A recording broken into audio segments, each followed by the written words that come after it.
Emily hears her own voice on the radio. Liam sees lights deep in the ocean, and faces waiting for him. Something aboard the Artemis wants out. But to escape, it needs a body. And the clock is ticking. Emily Reyes, communications engineer aboard the Artemis. Intelligent and skeptical. Emily is the first to realize the signal they received isn't an echo, it's a reply. Always searching for logic in chaos, she soon finds herself face to face with something no science can explain. Liam Hart, deep-sea exploration expert. Quiet, haunted by a past dive gone wrong. Liam understands the silence of the abyss better than anyone, and knows when it changes. He carries a secret about the mission, and what he saw on his last descent. Dr. Marlowe Kane, mission commander and lead scientist. A visionary obsessed with the unknown. For Kane, the ocean floor is humanity's final frontier, and maybe its deadliest. He knows more than he lets on. And he's willing to risk everything for the truth. The ocean swallowed the light. Aboard the Artemis, silence ruled, thick, unnatural. Emily adjusted her headset, eyes locked on the flickering signal. "That's not interference," she muttered. "It's rhythmic. Like code." Liam glanced from the viewport. "There's something out there." They descended into a trench deeper than any known, chasing a signal pulsing from the ocean floor, repeating every 9 minutes. Dr. Kane stood in the control room shadows. "Record everything," he ordered. Suddenly, the ship's lights dimmed. For a heartbeat, total blackness. Then a sound, soft, human, came through Emily's earpiece. "Hello." It was her voice. Emily replayed the message over and over. Each time, it was her voice, same pitch, same inflection, but she'd never said those words. Kane's interest deepened. Could be a loop, an echo. Or mimicry. Liam didn't buy it. How would the trench mimic a voice? Later, during diagnostics, the signal changed. This time, 3 words, "Help me, Liam." Emily looked up, pale. "Did you hear that?" Liam stared blankly at the console. "My sister used to say that.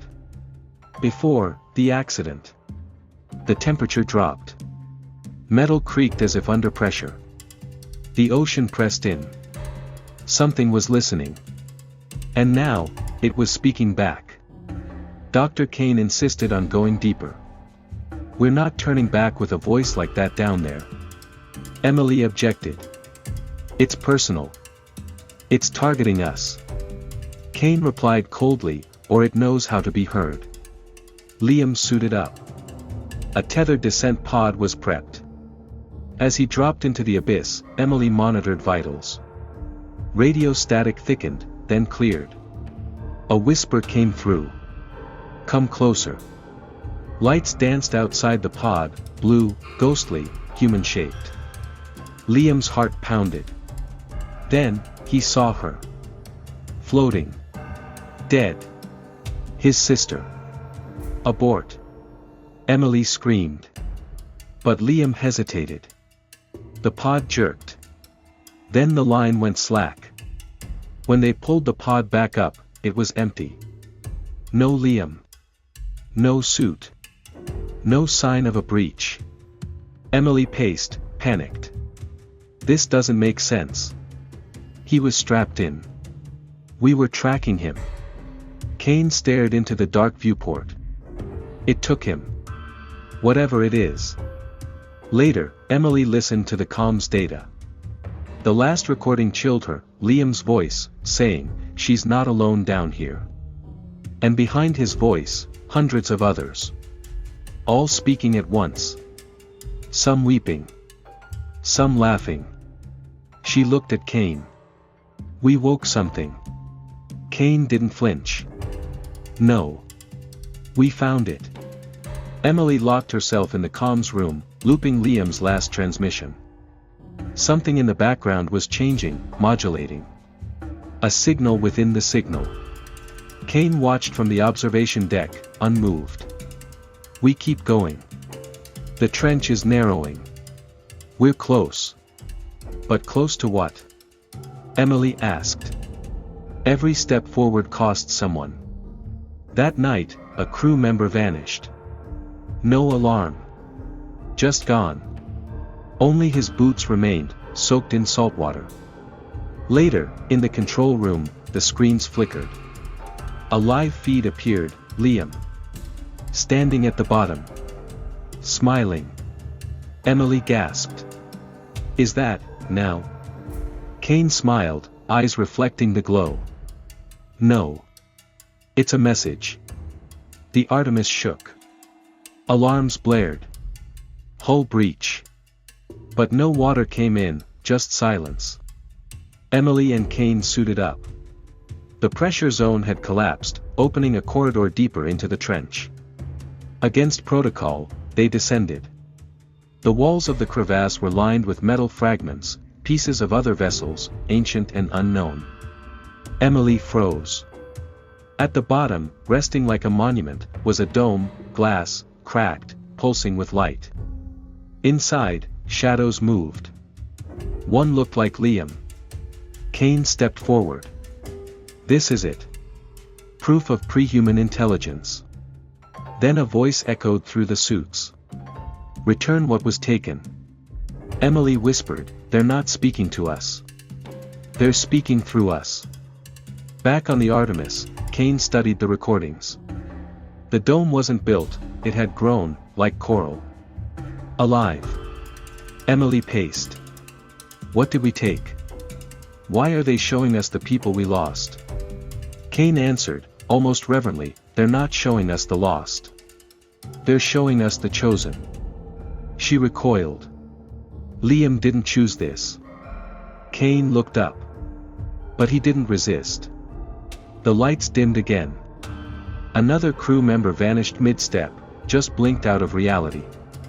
But before he disappeared, his eyes changed, black, with pulsing lights inside. Emily screamed. We're not being haunted. We're being harvested. Emily ran simulations. Every disappearance followed a pattern, 9 minutes, then one vanishes. Like the signal.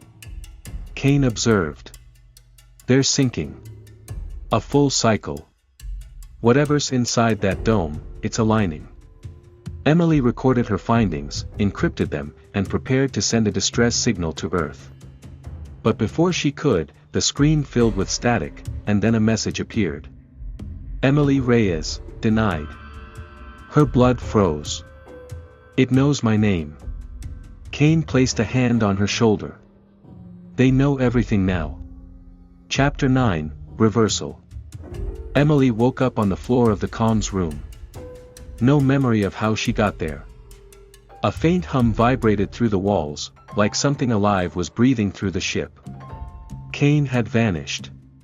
Only his data pad remained, open on a strange map of the trench. One note, cycle breach begins at phase 9. She tried to access external comms again. This time, no error.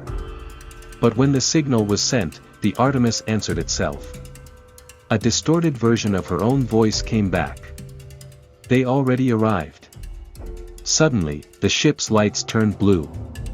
And she wasn't alone anymore. Kane reappeared in the lower deck, calm, dry, and somehow, changed. His pupils shimmered faintly, like deep-sea bioluminescence. I've seen it, he said softly. The center. The truth. Emily backed away. What are you? He smiled. Still human. For now. But I heard the question. The one you keep avoiding. What question? Kane's tone darkened. Would you trade yourself for everyone else? The lights flickered. Emily ran. In the hallway, she found a reflection of herself in a window. But it wasn't her, older, tired, with eyes hollowed by time. And it whispered, you already did. Emily locked herself in the escape pod chamber. Her plan, launch a beacon, escape if possible. But the pod doors wouldn't close. On the monitor, she saw the dome again. It was opening. Inside, a vortex of voices rose. Liam's. Her own. And 1,000 more. All looping. All crying. All begging. Kane's voice joined them. They're not imprisoning souls, Emily. They're collecting echoes. Memories. Consciousness itself. Suddenly, the Artemis shook violently. From the viewing bay, she saw it, something massive, unfurling like a deep-sea leviathan of glass and light. It wasn't coming toward them. It was already here. Emily stared into the being, if it was a being. Shapes moved within it, human outlines, caught mid-motion. Memories, preserved like fossils in amber. The lights inside her suit flickered. And then she heard it. This is not death. The voice was Liam's. Soft. Clear. It's understanding. Kane stepped into view, eyes glowing fully now. They don't kill. They remember. Emily screamed, then why the lies? The manipulation? Kane stepped closer. Because truth this big, breaks you. The ship began to sink toward the dome, slowly pulled by gravity that wasn't gravity. Emily felt her memories slipping, one by one. Emily floated weightless, untethered inside the Artemis. The ship no longer obeyed known physics, corridors looped, rooms repeated, clocks moved backward. She heard Kane's voice over the comms. You're drifting through memory space now. This is where they hold us. She saw Liam again. Not a projection, real. He looked at peace, untouched by time. They show you what you lost, so you'll give them what's left. Emily tried to reach him, but her hand passed through. Suddenly, her vision flashed, earth, silent, darkened oceans, no signal. A thought hit her. This wasn't a trap. It was a warning. The dome opened fully. Inside, an altar of circuitry and bone, surrounded by suspended figures, the Artemis crew, all in stasis. And one still breathing, Kane. He was merging, veins of light crawling up his arms, face serene. They needed someone to speak, he said. I volunteered. Emily shook her head. You infected the crew. I prepared them. The structure pulsed. A surge of memory hit her, every mission, every failure, every regret. She saw herself through their eyes. They don't destroy, Kane whispered. They absorb pain. Because they don't have any of their own. Emily screamed, then take mine. Emily stepped into the altar. Her body trembled, not from fear, from surrender. She placed her hand on the core. A coldness surged through her veins, then warmth, then silence.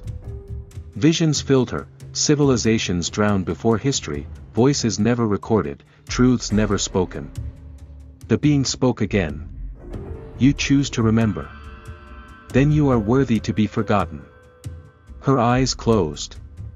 Her memories spread like ink in water, into the dome, into Kane, into the void. Then light. A pulse. And the Artemis went still. Only one heartbeat remained. Chapter 16, Signal. Earth's Deep Research Station picked up a signal 7 weeks later. Uncoded. A single line of text.